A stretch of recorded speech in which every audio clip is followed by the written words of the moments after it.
आज फिर स्वागत है आपका एक और वीडियो में। और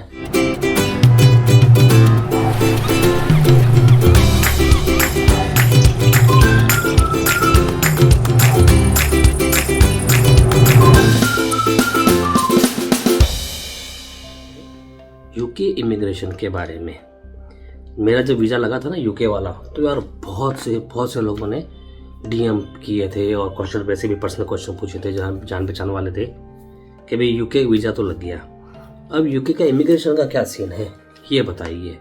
तो ये बहुत कॉमन क्वेश्चन था मेरे लिए उस टाइम पे। तो अभी रिसेंटली मैं पिछले 15-20 दिन पहले मैं यूके होके आया हूँ और वहाँ मैंने 10-12 दिन आराम से स्पेंड किए। तो मैंने सोचा कि मैं आपको पूरा अपना ये टूर भी बताता हूँ और यूके का इमिग्रेशन आपको मैं पूरा बताता हूँ। तो यूके का वीज़ा लग गया, उसके बाद मेरा ट्रिप प्लान हुआ यूके का। तो मैंने ट्रिप ऐसा बनाया कि यूके के वीज़ा मेरे पास में था, तो यूके के वीज़ा के बेस पे मुझे टर्की का ई वीज़ा मिल गया था। बहुत इजी था, तकरीबन 50 USD लगा होगा और मुझे 6 मंथ्स का सिंगल एंट्री टर्की का e visa hand to hand मिल गया था। मतलब जैसे ही पेमेंट सबमिट किया मैंने, हैंड टू हैंड मेरा ई वीज़ा आ गया था। तो यहाँ से अब हम शुरू करते हैं पूरा इमिग्रेशन का प्रोसेस। मैंने सबसे पहले दिल्ली से फ़्लाइट ली इंडिगो की। तो मैं तकरीबन 4-5 घंटे पहले पहुँच गया था इंडिगो के काउंटर पे। तो वहाँ पे क्या है, उन्होंने पहले से ही एक डॉक्यूमेंट वेरीफाइड के लिए उन्होंने अलग से काउंटर बना लिया। वहाँ आप जाएंगे, अपना डॉक्यूमेंट वेरीफाई करवाएंगे। उन्होंने मेरे से मेरा टिकट मांगा और टर्की का ई वीज़ा मांगा, मतलब वीज़ा मांगा। तो मैंने वीज़ा दे दिया। तो वहाँ पे मेरे से पूछा गया कि भैया क्या आप सेम PNR पे वापस आ रहे हैं? मैंने बोला कि नहीं, मेरा आगे का ट्रैवल है, मैं यहाँ से यूके जाऊँगा। तो उस केस में उन्होंने मेरे से यूके का वीज़ा मांगा, वीज़ा चेक किया और सिंपल सा स्टैम्प मार के मुझे बोल दिया कि ठीक है आप जा सकते हैं। अगर मेरे पास में सेम PNR पे मैं रिटर्न होता तो शायद वो यूके वीज़ा नहीं मांगते। तो यहाँ तक का तो प्रोसेस हो गया क्लियर, कुछ भी नहीं पूछा, आराम से 2 मिनट के अंदर मेरा ये हो गया था। इमिग्रेशन पे भी कुछ सवाल नहीं हुआ, मुझे आराम से बोर्डिंग पास मिल गया और मैं आराम से 4.5-5 घंटे की जो फ्लाइट थी वो क्लियर करके मैं आराम से पहुंच गया इस्तांबुल पे भी इमिग्रेशन बहुत स्मूथ था। बंदे ने कुछ भी नहीं पूछा, सिंपल टर्की का ठप्पा मारा, कोई रिटर्न टिकट वगैरह उन्होंने मेरे से वहाँ नहीं पूछी। चलो कहते ना भाई यहाँ प्रॉब्लम आती है, तो मेरे साथ भाई एज ए इंडियन मेरे पास में टर्की के अंदर कोई प्रॉब्लम नहीं आई। उसके बाद मैं अपना 4-5 दिन आराम से टर्की होके घूमा। लगभग 18 दिसंबर को मुझे मेरी फ्लाइट थी ब्रिटिश एयरवेज की टर्की टू हिथ्रो के लिए। तो मैं अपने टाइम के हिसाब से पहले 2-3 घंटे पहले पहुंच गया था वहाँ पे भी मेरे से कोई भी क्वेश्चनिंग नहीं हुई रिगार्डिंग मैं यूके जा रहा था। आराम से मुझे वहाँ का भी बोर्डिंग पास मिल गया, कोई क्वेश्चन उन्होंने तो कुछ पूछा ही नहीं। उन्होंने सिर्फ यूके के वीज़ा मांगा, रिटर्न टिकट मांगी, ठप्पा लगा दिया। अब मैं पहुंच गया यूके, हिथ्रो पहुंच गया। हिथ्रो पहुंचा तकरीबन मैं शाम को 4:30-5 बज गए होंगे। तो उस टाइम क्या हुआ कि लकीली के जो भी था, एक सिर्फ हमारी ही फ्लाइट थी जो वहाँ लैंड हुई थी। तो डर मेरे को था मन में कि मैं क्या यहाँ कुछ क्वेश्चनिंग होगी, और इनफैक्ट वही हुआ। हम पहुंचे हिथ्रो एयरपोर्ट पे और हम सीधा अपने लाइन में लग गए। वहाँ पे जो यूके का बॉर्डर वाला जो सीन है ना, तो जो बॉर्डर लगा हुआ है वहाँ पे US और ये जो कुछ पावरफुल कंट्रीज हैं उनके लिए अलग से ई गेट बना रखे हैं। आप सिंपल अपना पासपोर्ट स्कैन करो और आप वहाँ से निकल जाओ। लेकिन बाकी सब के लिए जैसे इंडियंस वगैरह हैं तो उनके लिए इमिग्रेशन का सिस्टम है। तो मैं बस यही कोशिश कर रहा था कि यार कोई ऐसा बंदा मिले जो थोड़ा सही हो। लेकिन अनलकीली मेरा नंबर आया एक सीनियर इमिग्रेशन ऑफिसर के साथ में। वहाँ पहुँचा, बंदा थोड़ा एजड था, एक्सपीरियंस भी था। वहाँ पहुँचा तो चाहते ही मैंने उनको अपना पासपोर्ट प्रेजेंट किया। पासपोर्ट प्रेजेंट करने के बाद उन्होंने पहले पूरा पासपोर्ट मेरा देखा, फिर अपनी पॉकेट में से एक मैग्नीफाइंग ग्लास निकाला और पूरे उस पासपोर्ट को उन्होंने लिटरली 4-5 मिनट ढंग से देखा है। फिर उनका क्वेश्चन का रैपिड फायर राउंड शुरू हुआ। पर्पस ऑफ ट्रैवल, ट्रैवल, नाम, डेट ऑफ बर्थ, एड्रेस, सब ठीक है, जो क्वेश्चन है पूछे। फिर आपका बिजनेस क्या है या ऑक्यूपेशन क्या है? बोलते अभी मैं बिजनेसमैन हूँ, यहाँ घूमने आए हो, कहाँ जाओगे, जो मतलब स्टार्टिंग में जो मिनिमम क्वेश्चंस थे तो उनको थोड़ा मैंने अपना ट्रैवल प्लान बता दिए। फिर उनकी मतलब उन्होंने पूछते पूछते मेरा शायद उन्होंने जो मैंने वीज़ा फॉर्म फिलअप किया था उन्होंने शायद वो अपने पीसी पे वो खोला और उन्होंने मेरी बाकायदा फर्म का नाम बोला कि ये क्या है। तो आई सेड ये मेरा फैमिली ओन बिजनेस है, मेरी फर्म है।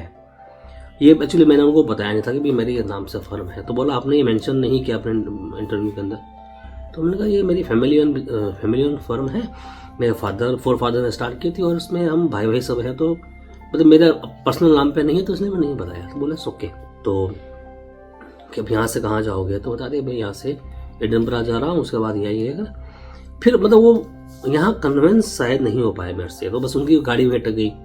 पर्पज ऑफ ट्रेवल क्या करते हो, पर्पज ऑफ ट्रेवल क्या करते हो। दूसरा क्या बनाया कि मतलब एयर प्रेशर की वजह से मेरे दोनों कान लिटरली बंद हो चुके थे।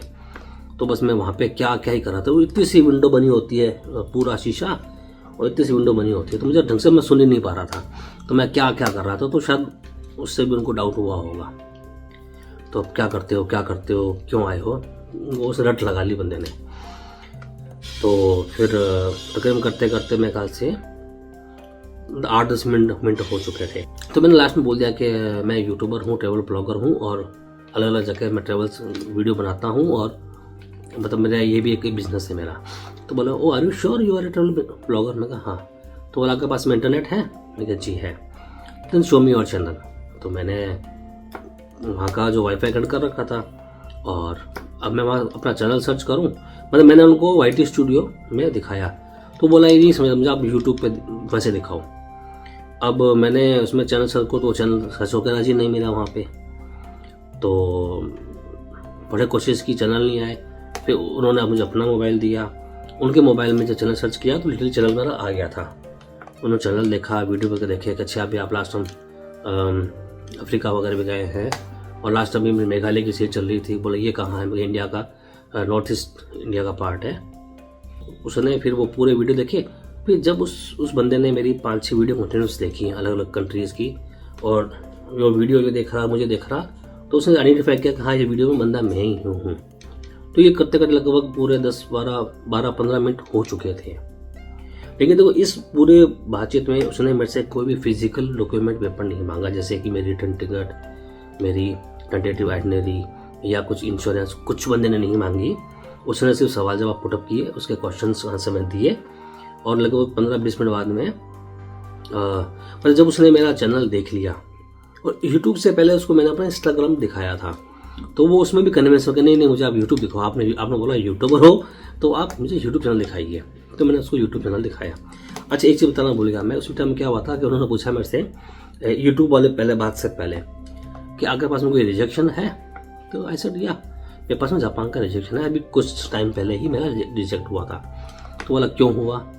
तो मैं बोला अभी ऐसा उन्होंने मुझे कोई लेटर वहाँ से नहीं आया था जापान से, और उस टाइम जापान खुला ही खुला था और उस टाइम लगभग सभी के रिजेक्शन हुए थे, इवन जिसके पास में US के वीज़ा थे उसके भी रिजेक्ट हुए थे।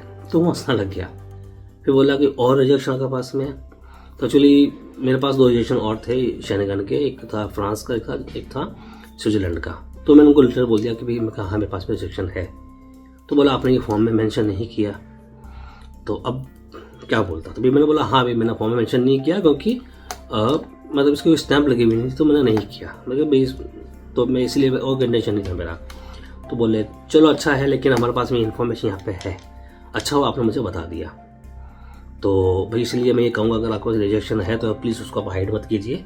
अगर आप बता दीजिए अगर कोई रिजेक्शन है तो या कोई दुनिया है ख़त्म होने वाली नहीं है, तो आप बता के चलिए कि भाई हाँ मेरे पास में रिजेक्शन है, रीज़न है तो बता दो, नहीं रीज़न या नहीं आया तो भाई लेटर नहीं आया, इसमें मैं क्या कर सकता हूँ। वैसे यूके की तरह तो है नहीं कि पर्टिकुलर उन्होंने बताते हुए इसलिए आपका रिजेक्ट हुआ है। हाँ, और अपने आप को मैंने और थोड़ा सा अपने केस को सॉल्व करने के लिए जो मेरा जो स्टोर है, जेम स्टोर है, वहाँ के जो CCTV कैमराज हैं उनका मैंने उनको लाइव फुटेज भी दिखाया, जहाँ मेरी वाइफ वहाँ काम कर रही थी। तो बोला भाई शी इज़ माई वाइफ, ये मेरे कस्टमर है, ये मेरा पूरा सेटअप आप देखिए। तो कैमरा पूरा 360 घूमने वाला है, तो मैंने उसको पूरा घुमा के दिखाया। और लकीली उस दिन मेरे स्टोर पे बहुत रश भी था। तो फिर वो देखने बाद में वो हंस गया और उसने स्टैंप लगा के मुझे ओके वेलकम। ये पूरे तामझाम में लगभग मुझे 15-20 मिनट लग गए थे। और उस बंदे ने मतलब भाषण में बातें सारी पूछी, लेकिन वो बंदा बहुत पोलाइट था, जेन्युइन था, समझदार था। मेरे से जस्ट पहले एक लड़की थी, शायद टूरिस्ट वीज़ा पर आ रखी होगी, तो वो भी बहुत नर्वस हो गई थी, तो उसके डॉक्यूमेंट्स बार बार हाथ से गिर रहे थे।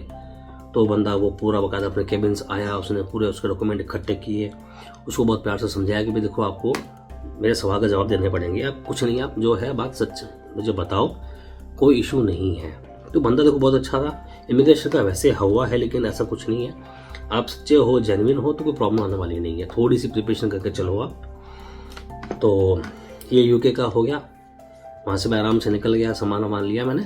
एक्चुअली क्या थी, इस पूरे तामझाम में मुझे 8 साढ़े 8 बज गए थे। उसके बाद मेरी नेक्स्ट डे मॉर्निंग की फ़्लाइट थी एडिनबरा के लिए, तो मैं बाहर नहीं गया, एडिनबरा चला गया। एडिनबरा क्योंकि पार्ट ऑफ यूके, मेरा कोई इमिग्रेशन नहीं हुआ वहाँ पे। उसके बाद मैं एडिनबरा से गया था डब्लिन, आयरलैंड। वहाँ पे भी सेम इंटरव्यू हुआ, 5 मिनट का इंटरव्यू हुआ। वहाँ पे इन्होंने बहुत कुछ पूछे, वहाँ पे मेरा होटल का नाम पूछा, और लकीली मैंने बस फ्लाइट में ही अपना होटल का नाम पढ़ा था, तो मैंने बोल दिया। और कहाँ जाओ, क्या जाओगे, पर्पज़ ऑफ ट्रैवल, मतलब वहाँ पे भी 5 मिनट उन्होंने पूछा, एटलीस्ट उन्होंने फिर स्टम्प लगा दी थी। और जब वापस मैं डब्लिन से वापस हिथ्रो आया तो कोई भी इमिग्रेशन नहीं हुआ, just like an domestic flight, क्योंकि ये कॉमन सिटी है, कॉमन ट्रेवल जो एरिया है वो शेयर करते हैं, सिटी के अंदर है। तो वापस जब आप आएंगे तो कोई इमिग्रेशन नहीं होगा, कोई स्टैम्प भी नहीं लगेगी। तो इस टाइम मेरी वहाँ पे 2 ही लगी, हिथ्रो से और आयरलैंड से, और इमिग्रेशन वगैरह कुछ भी नहीं हुआ। तो ये था पूरा मेरा जो इमिग्रेशन का जो तीनों एक्सपीरियंस। टर्की का इमिग्रेशन मेरे लिए बहुत स्मूथ था। हिथ्रो का इमिग्रेशन लंबा था लेकिन स्मूथ था, अच्छा था। जनरल क्वेश्चंस थे, उन्होंने बस आपका कॉन्फिडेंस लेवल चेक करना होता है कि आप सच कितना बोल रहे हैं। तो मेरा यही है कि यार रिक्वेस्ट आपसे कि अगर आप कहीं जाते हैं और अगर आपने कोई चीज़ हाइड की है और पकड़े जाते हो तो भैया सच बोल दो,